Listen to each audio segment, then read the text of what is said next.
Now we're in business.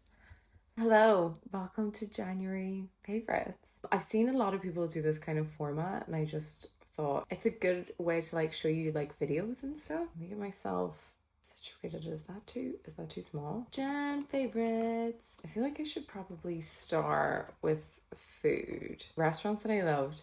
The first restaurant that I want to talk about is Tamini Bakery. Also, that sound is the fan in my laptop. It sounds like a small airplane about to take off. I'm hoping it like chills out, but it might not. Good luck with that. I also saw a creator using this app. It's called Sublime, and it's like a way of like collecting all of your like links and stuff. I thought it was cool. Like, we'll get to that later. Maybe I should make this bigger. Oh, there we go. There I am. So I was invited to Tammany Bakery. It's a gorgeous Lebanese bakery, and they make everything fresh every single day. They have this little kitchen. It was very funny filming this actually, because I'm assuming he's one of the owners or one of the family that owns it. He brought me in to film in the kitchen, and the guys were so embarrassed. It was awful. It was so uncomfortable. Anyway, this is the food. This is typical Lebanese breakfast. These flatbreads. Then we have yogurt, we've a little bit of vegetables and pickles, and then a very traditional fresh mint tea. This breakfast was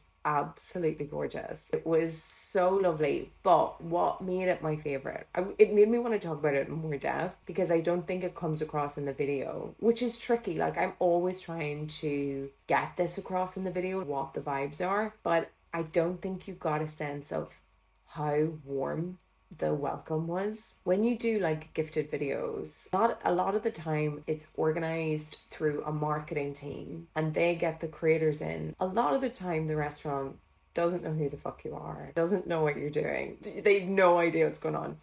So when I came in, the guy that was behind the counter had to call the owner over. I'm assuming he's the owner. He was so kind and warm. It wasn't the fact that I was a content creator. I really got the impression that this is just how he is with all customers. Like, it didn't feel showy at all. It was like being welcomed into someone's house. That's what it was like. It wasn't like being in a restaurant. I was picking out things on the menu that I didn't know what they were, and there was this like yogurt drink, and I was like, oh, like, what's that? And he's like, oh, you wouldn't have it for breakfast. You have it with meat and you have it at a barbecue. And he explains it in the video. So anyway, I was like, I'll not have it then. So anyway, he made me a mint tea because he was like, this is really traditional. And then he brought me the yogurt drink to try. And I just thought it was so sweet. He was like, here you go. You can try it. I've never been to Lebanon and I'd love to go. Oh my God.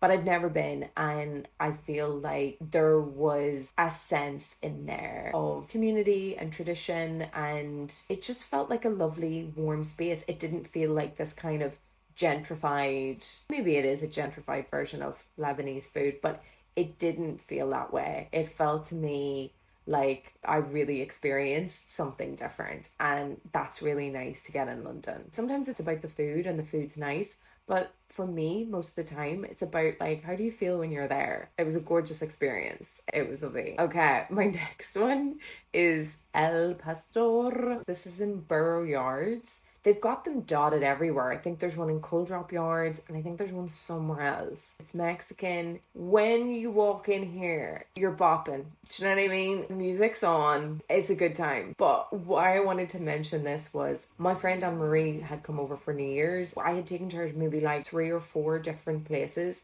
and El Pastor was her absolute favorite. She was like, I fucking love this place. It shocked me because a lot of the places we went to were very expensive, very snazzy, and I felt like El Pastor was the most casual out of them. It's still spenny enough, I would say. It's Borough Yards, it's London, but it really felt fun, and I think that's perhaps what was missing from a couple of the other places that we went to. The music was a vibe.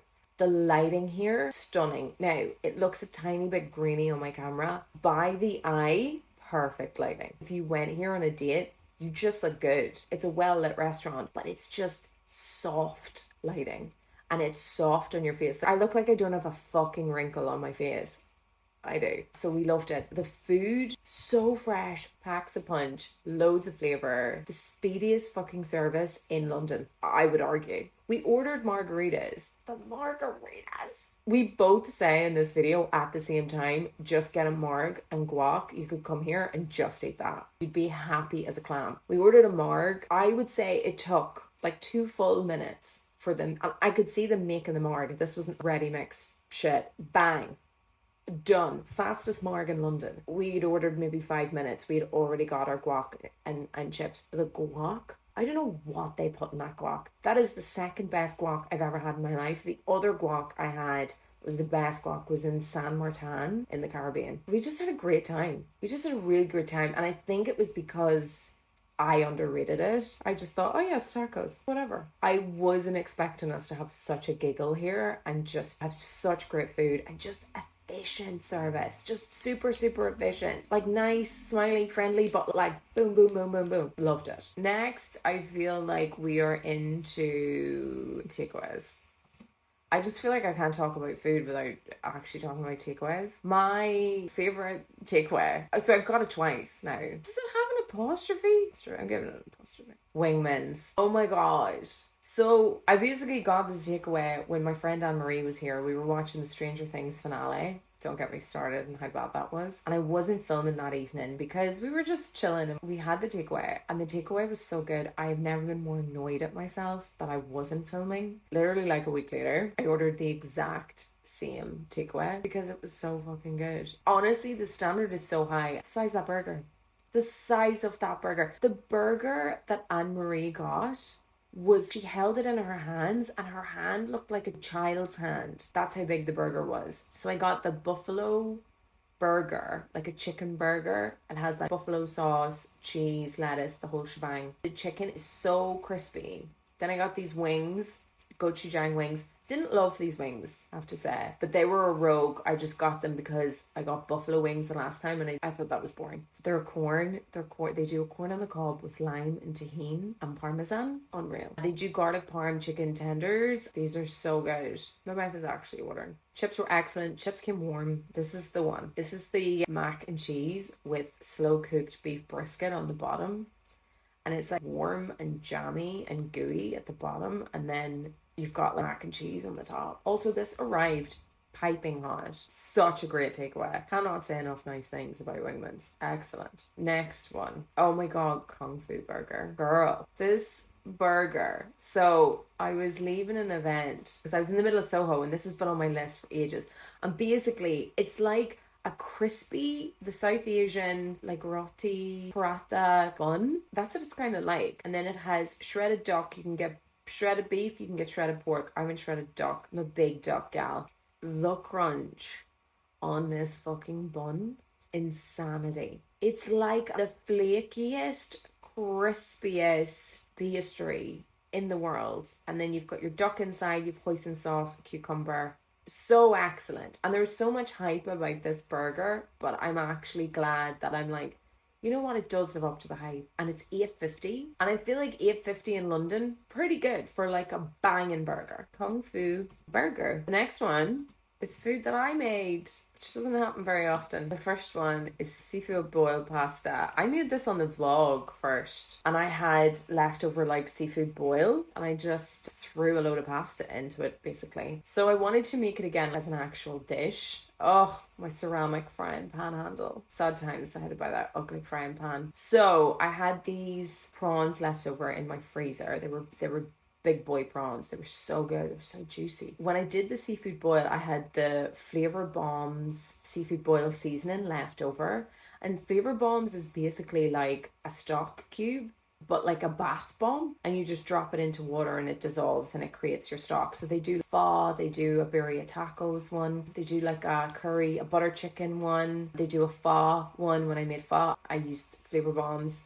So I basically broke down the stock cube, put it into water, let it simmer with the shells of the prawns, scooped all that out. So then you're kind of just left with a thick stocky cube. Add butter to that, added a bit of wine, then added the prawns, and then pasta goes in. Can I tell you, this was so good. I feel like this is going to become my signature dish that I make for people because it's so quick and so easy to make, but the taste is nuts. It's just everything from a seafood boil but in a pasta sauce. Smoked sardines is next. Jesus. The controversy. Because what I don't really understand is people are saying this is really dangerous, right? Fair enough. If you think that this is dangerous, we've got a different idea of what's dangerous and what's not dangerous. It's not the setting the thing on fire, which is the part that I think is dangerous. Creating a fire in your home. I think that's very dangerous. No. It's the fumes of the chemicals from the paper towel and also the fumes from the tin of the melted plastic. I can't get on board with this line of thinking because I used to smoke. So, do you know what I mean? And we're worried about the fumes from a burnt paper towel. I appreciate that it's not something that you would do every day. But as someone who grew up in the 90s in Northern Ireland, I really feel like this is low down on the list of dangerous shit that I've done. I once got drunk and ate a kebab and ate the paper. The amount of times I almost killed myself with alcohol poisoning in my 20s. Like, I walked to school with the British Army. You know what I mean? Men with guns. And I've got a backpack on in a skirt. I don't recommend doing that either. And I just think that if you think that something's dangerous, just don't do it. Don't tell me. I've already done it. I've already eaten the fumes of the burnt paper. We just think differently on danger around here. I think honestly almost burning my flat down was like genuinely the most terrifying part. Anyway, the next one is prawn cocktail popcorn. Oh god. Popcorn. This I loved, right? I've got these little, they're called Spuddos. They're seasonings that you put on crisps. It's this company, I'll leave them linked down below. It's this company and they give you plain crisps and then you can add and buy different seasonings. And I love it. And I decided to put them on popcorn. So I did prawn cocktail flavored popcorn, which was sensational, obviously. And then I was thinking, like, why don't we do more flavored popcorn? You know what I mean? We just have sweet and salted in the UK. And then everybody corrected me and reminded me that Manhattan popcorn, which is the best popcorn ever, do a cheese flavored popcorn. I did completely forget about that because it's been about 10 years since I've had Manhattan popcorn. But I'm talking like mad flavors. And then all the Americans got on to me and were like, oh yeah, we've like ranch flavored popcorn season and jalapeno and dill flavored popcorn season. Like, I'm got it. Like, why don't we have it? So that might be a new business venture for me, is flavored popcorn. I would love curry flavored popcorn, chicken tikka masala flavored popcorn, roast chicken popcorn, steak popcorn. Like, ugh, I could go on and on. Why is it not a thing? I want it to be a thing in the UK. We're off food now. We're done with food. Next is creators that I love. The first one is Mickey Galvin, who I've stole this entire setup from. She does her videos like this, also uses the Sublime app, so I've just copied absolutely everything from her. She's so amazing. She does vlogs, but then she does these video essays, and she did this one on Stop Trying to Be a Cool Girl, and it went viral on YouTube, which I feel like is quite the achievement in this day and age. Stop Trying to Be a Cool Girl is fantastic. It's really good, and I think that you should check it out. And it's all about how in order to be trying to be cool, you're just going against everything in its essence that is cool. You know what I mean? You're trying a little too hard, babe. It kind of like gets into performative coolness. It also touches on the very famous monologue from the movie Gone Girl. She also brings that into it. Love. Her thought pieces are just so good and so unbelievably clever. But my favorite one that she did is called Bitterness as a Crutch. And I thought that this was amazing. So this is a fantastic video essay on how people use bitterness as almost their comfort zone. You get so wrapped up in your own limitations, you can wear it as a badge. I'm going to find a little part of it and then play it for you. Hang on. This is the title of the video, but I'm using it as the title for this section. When people start to take this bitterness, this resentment, and then they start to wear it with pride, it becomes a badge of honor. I've really been through it and I've struggled.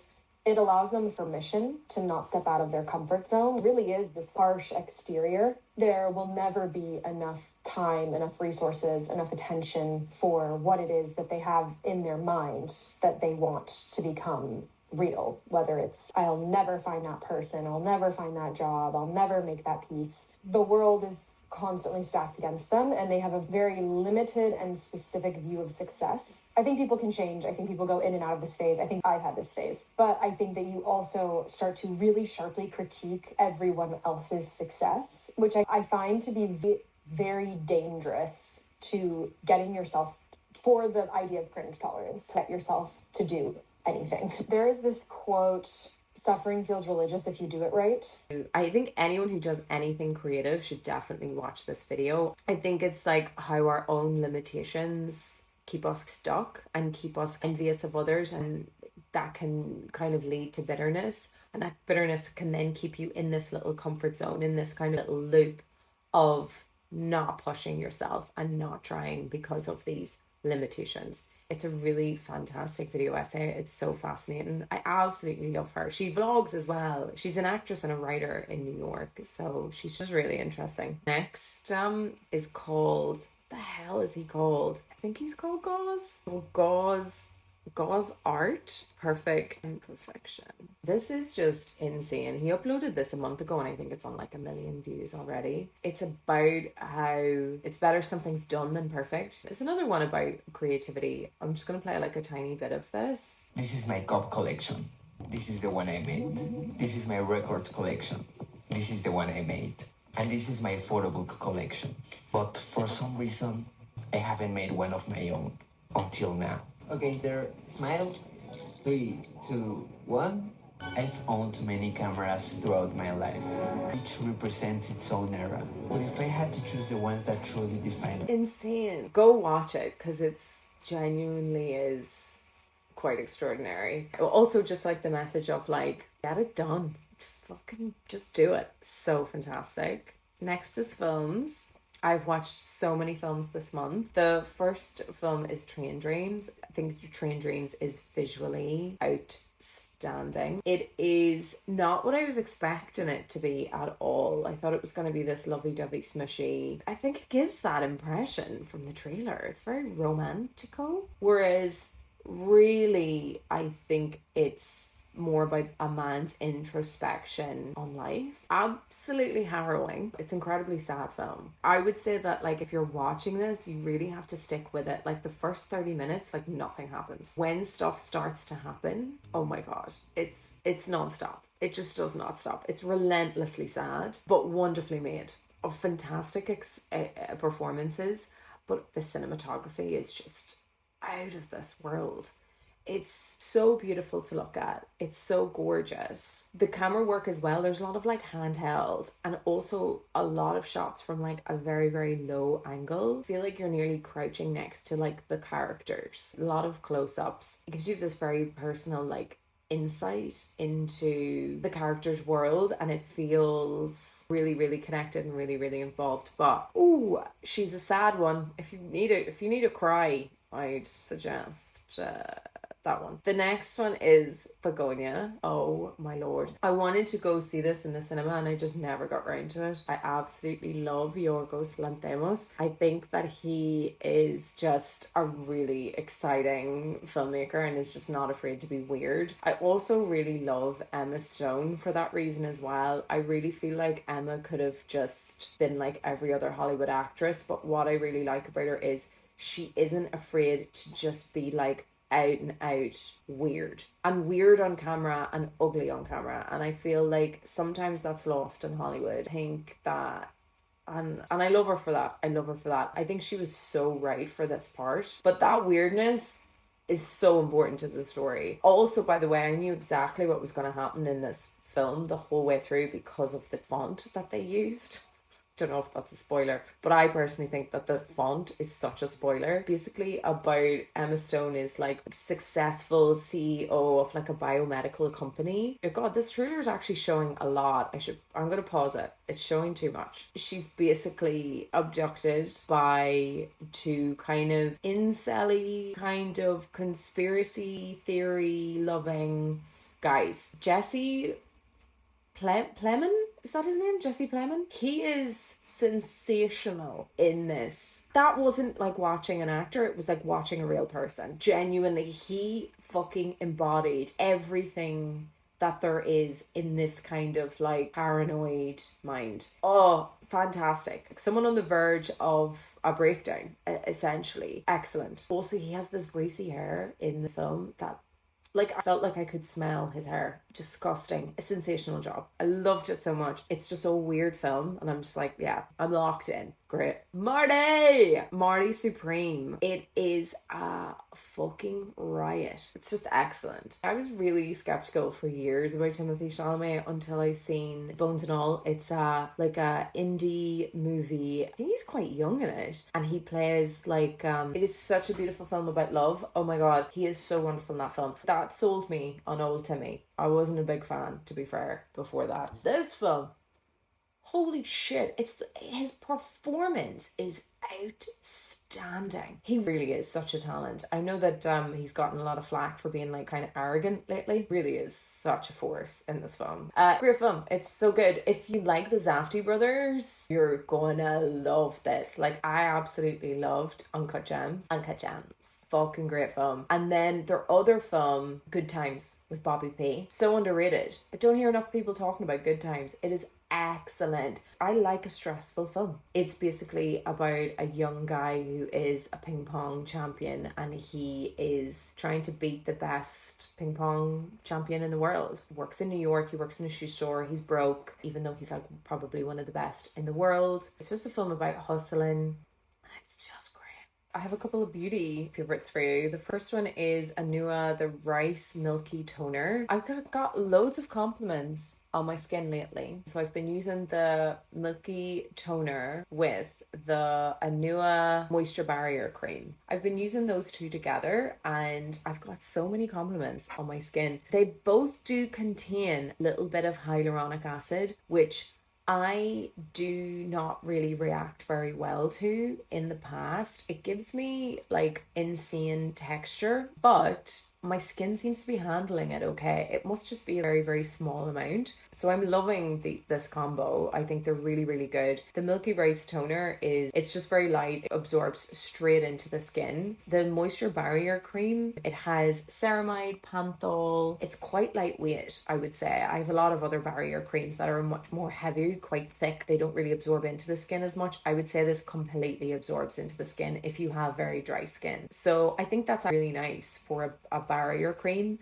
because you don't necessarily want something sitting on your face, especially if you're going to put makeup on or you know. The other thing I want to talk about is the Aveeno Body Oil Spray. So I have insanely dry skin, and I also have KP, but I've been in the shower, at the end of my shower when I'm still like soaking wet, I've put this body oil spray. My KP gone. Like, absolutely, like, my skin, the softest it's ever been. So I'm dead chuffed with that discovery. So I will be using this oil all the time, and it smells delicious. My last favorite is like my little mini mic. My brother actually got me these for my birthday. He is a technical whiz. He always tells me what I should and shouldn't be using, and he bought me this microphone, and honestly, it is the easiest thing to use in the world. I had like a Rode mic. I had like an adapter that I needed to like plug in, then I had a cable, and the whole thing was absolute insanity. Then you had to like fuck around with your settings on your phone, like it was a whole thing. Whereas this, you just plug and go. And I've done a couple of voiceovers using these, and I actually can really tell the difference, like how much my sound improved. I should probably take them to restaurants with me. Only thing with that is, like, when you hold a microphone in a restaurant, it all of a sudden feels like you're presenting a TV show, and I just don't really want my videos to feel like that. But let me know what you think. Would you rather just perfect audio, or would you rather it just to be more naturalistic, and then you can like hear how noisy the place is? I don't know, you tell me what you think. I would love to know. That was it for my January favorites. I hope you enjoyed. Let me know if you like this format or if you absolutely hated it, and I'll see you soon. Bye.